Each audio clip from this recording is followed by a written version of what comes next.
Okay, Assalamualaikum and selamat sejahtera. So now we proceed to the permanent tissue. Okay, so from the previous video, we already discussed about meristem tissue. So right now, we discuss about permanent tissue. But firstly, we look at the ground tissue first. Okay, so what is ground tissue? It is internal to the vascular tissue. It's known as pith.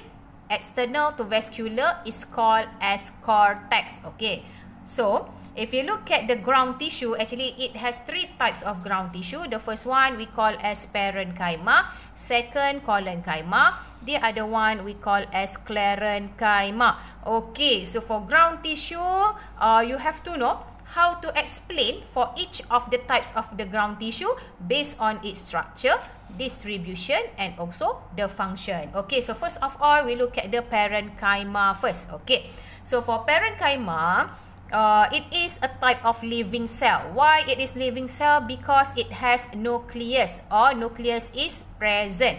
Okay, so disebabkan oleh dia ada nucleus, so we considered the parenchyma as a living cell. Okay, and then the shape of the parenchyma cell, it is usually isodiametric. So isodiametric is like this, okay, and then or elongated in shape. So this is the shape of the parenchyma.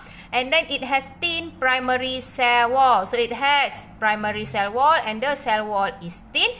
Okay, that contains cellulose, hemicellulose and pectin. Okay, so the cell wall or the primary cell wall of the parenchyma, it is thin, and also the composition of the cell wall, it is by cellulose, hemicellulose and also pectin.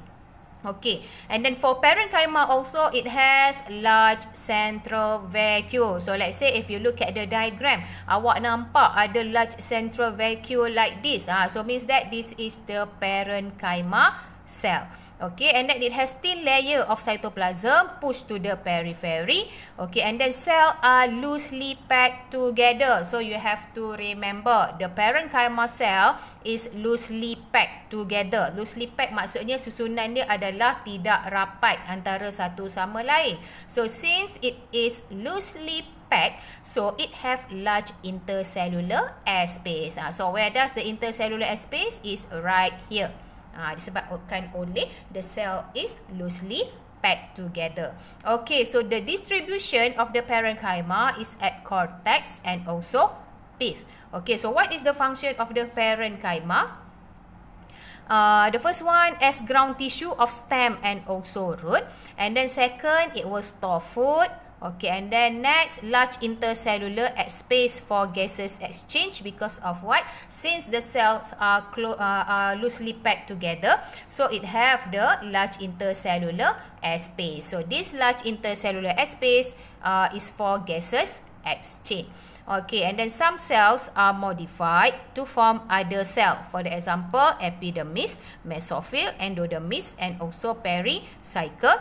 And then it will also contain chloroplast to carry out photosynthesis. Another one, it contain chromoplast to attract pollinators. Okay, so remember, you have to know how to identify the shape, the structure of the parenchyma, and then you have to know what is the distribution and also its function. Okay, so now we proceed to the next type, which are collenchyma. Okay, so if you look at the shape of the collenchyma here, it is different with parenchyma. Kalau parenchyma tadi, the shape is isodiametric, but for collenchyma, the shape is polygon. Okay, polygon shape and elongated. Ada bentuk macam polygon. Okay, and then collenchyma also we consider as a living cell because it has nucleus or nucleus is present. Okay, and then based on the arrangement of the cell for collenchyma, the cells are closely packed. So means that dari segi susunan sel dia dah rapat-rapat.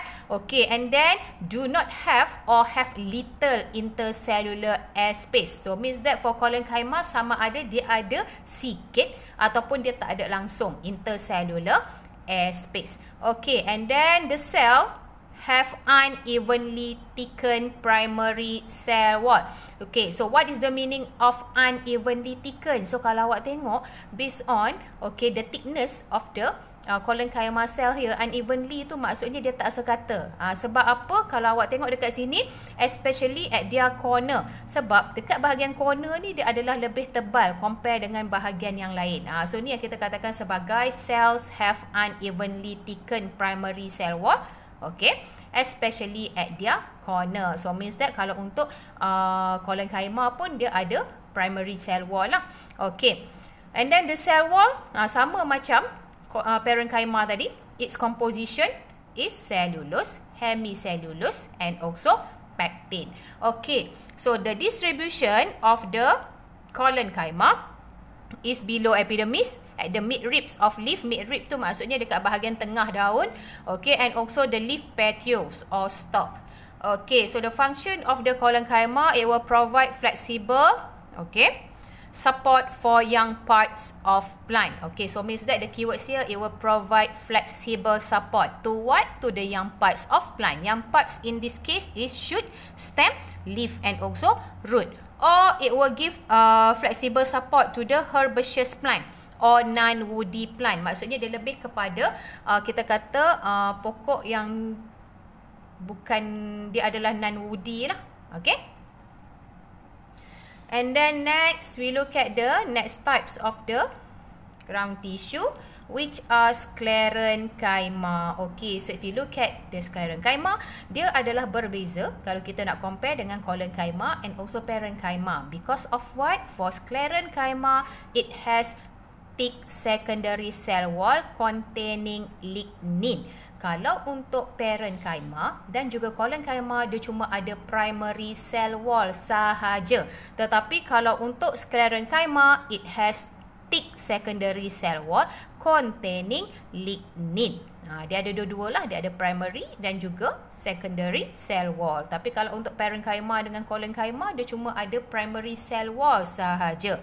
Okay, and then another difference in between Sclerenchyma with Collenchyma and also Parenchyma, it has no nucleus when matured. So bila dia matured, so there is no nucleus. So that's why for Sclerenchyma, usually it is died at maturity, disebabkan oleh dia tak ada nucleus. And then for the structure of the Sclerenchyma, okay, fibers are elongated in shape with tapering end. Okay, so actually based on the types of Sclerenchyma, it has two types. The first one we call as fiber. The other one sclerate. So kalau dia punya structure-nya adalah types of the Sclerenchyma tu adalah fiber. So the shape of the cells are elongated in shape and also with tapering end. Tapering end ni maksudnya dekat bahagian hujung, bahagian bucu ni dia adalah tajam. Okay. And for sclerate, kalau dia adalah sclerate, so the shapes are irregular. Okay, and then the cell has small lumen with pits. Okay, pits ni kita boleh katakan dia macam liang lah. Okay, and then cell do not have intercellular air space. Because of what? The cell of the Sclerenchyma are closely packed together. So since the cells are closely packed, rapat antara satu sama lain, so means that it does not have intercellular air space. Okay, and then for distribution, okay, so dekat sini dia ada mention berkaitan dengan distribution of sclerate, a type of the Sclerenchyma. So it is found in the shell of nuts, and then seed coat and pits of fruit. Okay, another one in pulp of fruits, example pear and guava. Okay, so kalau awak perasan bila kita makan buah pear, kita akan rasa the gritty structure yang macam pasir tu. So itu adalah sclerate. Okay, and then the function of the Sclerenchyma, it will provide strength and support in plant. Okay, kenapa kita kata it will provide strength? Kenapa dia adalah kuat? Sebab untuk Sclerenchyma, it has thick secondary cell wall which contain lignin. So dia akan menyebabkan structure of Sclerenchyma tu akan jadi lebih kuat.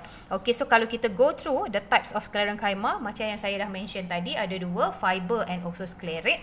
So the difference between fiber and sclerate, for fiber, it is long and slender with tapered end. Dia adalah structure yang memanjang. Tapered end di bahagian hujungnya adalah tajam and usually occur in group. Okay, and then hemp fibers, this is a type of fiber, were used to making rope, digunakan untuk menghasilkan tali. And those from flax fiber, okay, used for weaving into linen. Okay, and then for sclerate, okay, the structure is shorter than fiber.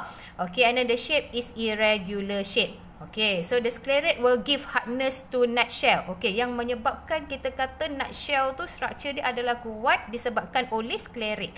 Okay, hardness to nutshell and also seed coat and gritty texture to pear fruit. So yang ni yang saya katakan tadi. Maksudnya structure yang macam berpasir. Okay, pada buah pear tu, okay, tu adalah sclerate. Okay, so this is all for ground tissue. So make sure you have to know how to differentiate in between parenchyma, collenchyma and also sclerenchyma in terms of its structure, distribution and also the function.